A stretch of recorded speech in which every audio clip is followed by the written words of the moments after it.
नमस्कार दोस्तों, आप सभी का हमारे चैनल में बहुत बहुत स्वागत है। दोस्तों, आज हम राजा हरिश्चंद्र जी की कथा आपको सुनाने जा रहे हैं।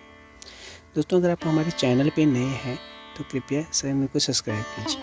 तो चलिए शुरू करते हैं। दोस्तों, राजा हरिश्चंद्र प्राचीन भारत के एक महान और धर्मनिष्ठ राजा थे। वे अपने अयोध्या के शासक थे और सत्य, न्याय तथा करुणा के लिए प्रसिद्ध थे। उनका जीवन सत्य के पालन का सबसे बड़ा उदाहरण माना जाता है। राजा हरिश्चंद्र कभी भी झूठ नहीं बोलते थे और दिए गए वचन को हर हाल में निभाते थे। एक दिन महर्षि विश्वामित्र ने राजा हरिश्चंद्र की सत्यनिष्ठा की परीक्षा लेने का निश्चय किया। वे राजा के दरबार में आए और दान में पूरा राज्य मांग लिया। राजा हरिश्चंद्र बिना किसी हिचकिचाहट के अपना राज्य दान कर दिया। इसके बाद विश्वामित्र ने दान की दक्षिणा भी मांगी। राजा के पास अब कुछ भी नहीं बचा था, फिर भी उन्होंने वचन दिया कि वे दक्षिणा अवश्य चुकाएंगे। अपने वचन को निभाने के लिए राजा हरिश्चंद्र ने अपने महल, धन संपत्ति और अंत में स्वयं को भी बेच दिया। उन्होंने अपनी पत्नी रानी तारामती और पुत्र रोहित को भी अलग अलग बेच दिया। इस प्रकार एक महान राजा और उसका परिवार अत्यंत दुख और गरीबी में जीवन बिताने लगे।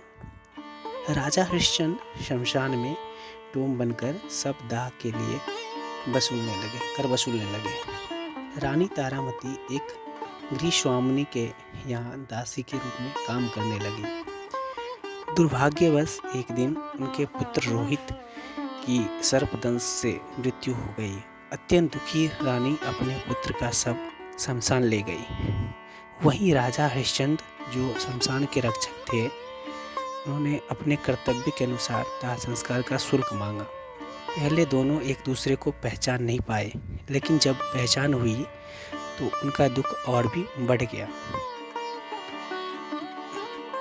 फिर भी राजा हरिश्चंद्र ने अपने सत्य और कर्तव्य का त्याग नहीं किया। उनकी इस अपार सत्यनिष्ठा से देवता प्रसन्न हो गए। महर्षि विश्वामित्र ने प्रकट होकर बताया कि यह सब उनकी परीक्षा थी। देवताओं ने राजा हरिश्चंद्र का राज्य लौटा दिया और उनके पुत्र को भी जीवित कर दिया और परिवार को फिर से एक कर दिया। राजा हरिश्चंद्र सत्य, त्याग और धर्म के प्रतीक बन गए। उनकी कथा हमें सिखाती है कि चाहे कितनी भी कठिनाई क्यों न आए, सत्य का मार्ग अंततः विजय और सम्मान ही दिलाता है।